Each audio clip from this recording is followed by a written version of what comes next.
भारत में G20 हुआ, दुनिया भर के मेहमान आए, खूब खातिरदारी हुई, मेहमानों ने भी जमकर तारीफ की और फिर अपने अपने देश लौट गए। लेकिन प्रधानमंत्री मोदी की अध्यक्षता में आयोजित इस G20 में अपने देश से भी कुछ मेहमान आए और कुछ ऐसे भी थे जो नहीं आए थे। अब जो नहीं आए थे वो आने वालों पर भड़क गए हैं कि गए क्यों, और जो आए थे वो भड़के हैं कि बुलाया गया तो आए क्यों नहीं।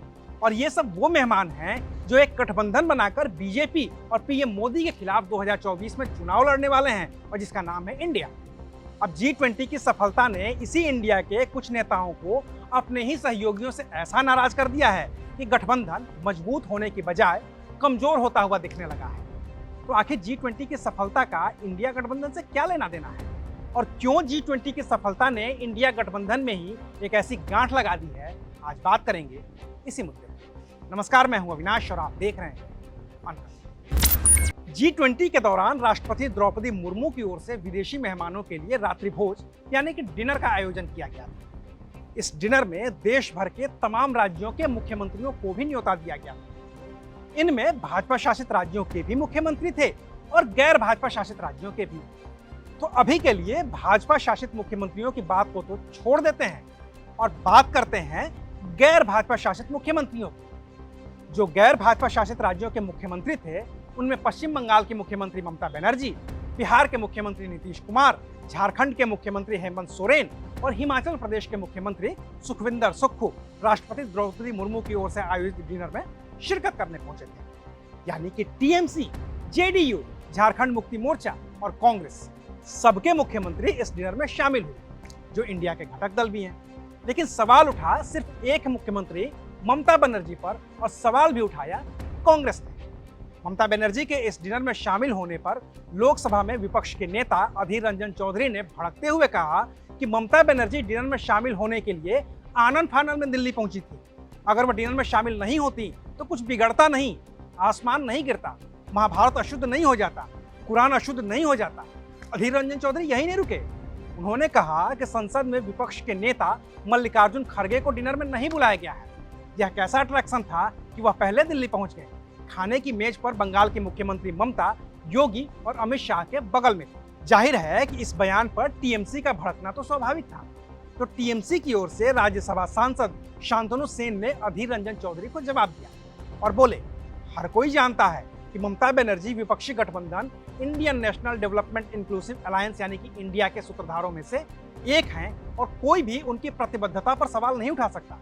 चौधरी यह तय नहीं करेंगे कि राज्य के मुख्यमंत्री प्रोटोकॉल के तहत G20 के अवसर पर रात्रि भोज में शामिल होने के लिए कब जाएंगे। और इंडिया गठबंधन के दो सबसे बड़े घटक दलों कांग्रेस और टीएमसी के बीच ये जुबानी जंग तब हो रही है जब इंडिया की अगली बैठक दिल्ली में ही प्रस्तावित है। ऐसे में सवाल कांग्रेस की ओर उठे हैं, जिनकी आम आदमी पार्टी से अदावत किसी से छिपी नहीं है।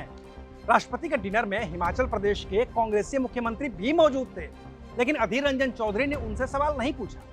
बिहार के मुख्यमंत्री और इस इंडिया गठबंधन के सूत्रधार नीतीश कुमार भी मौजूद थे, लेकिन अधीर रंजन चौधरी ने सवाल उनसे भी नहीं पूछा। झारखंड के मुख्यमंत्री हेमंत सोरेन भी मौजूद थे, लेकिन सवाल उन पर भी नहीं उठे। सवाल उठे तो सिर्फ और सिर्फ ममता बनर्जी पर। तो क्या इसे यूं देखा जाए कि इस गठबंधन के बावजूद कांग्रेस पश्चिम बंगाल में अपनी खोई हुई जमीन को हासिल करने की हर मुमकिन कोशिश में जुटी हुई है, और उसके लिए इस गठबंधन को तोड़ने में भी कोई गुरेज नहीं होगा, क्योंकि ऐसी तल्ख बयानबाजी तो गठबंधन को नुकसान पहुंचाएगी ही पहुंचाएगी। रही सही कसर आम आदमी पार्टी और कांग्रेस की अदावत पूरी कर ही रही है। भले ही केजरीवाल और राहुल गांधी मंच साझा कर रहे हों, भले ही दोनों एक दूसरे से हाथ मिला रहे हों, एक दूसरे का हाथ पकड़कर चलने की बात कर रहे हों, लेकिन जैसे ही बात दिल्ली, पंजाब, हरियाणा और गुजरात में सीट शेयरिंग की आ रही है, दोनों दलों के नेताओं के बीच की तल्खी किसी से छुपाए नहीं छुप पा रही है। और ये तो अभी सिर्फ इस इंडिया गठबंधन की आपसी खींचतान में इतना विरोधाभास दिख रहा है। अभी तो इंडिया के अपने ही लोग एक दूसरे की टांग खींच रहे हैं। अभी तो बीजेपी का हमला बाकी ही है। अभी तो बीजेपी को बोलना है इस इंडिया के खिलाफ। और इस आपसी खींचतान में अगर बीजेपी ने अपनी आवाज को थोड़ा ऊंचा और कर लिया तो इस गठबंधन में इतनी गांठें हैं कि उन्हें खुलते देर नहीं लगेगी और पूरा गठबंधन रेत के महल की तरह भरभरा कर गिर पड़ेगी, जिसके लिए कांग्रेस, टीएमसी और आपको जिम्मेदार ठहराएगी। तो आप और टीएमसी के लिए विलन कांग्रेस होगी और फिर लालू हों या नीतीश या फिर शरद पवार और एम.के. स्टालिन, सबके सामने 2024 में पहाड़ जैसी चुनौतियां सामने होंगी। अभी के लिए बस इतना ही। फिर मिलेंगे नई खबर के साथ। देखते रहिए अनकट। शुक्रिया।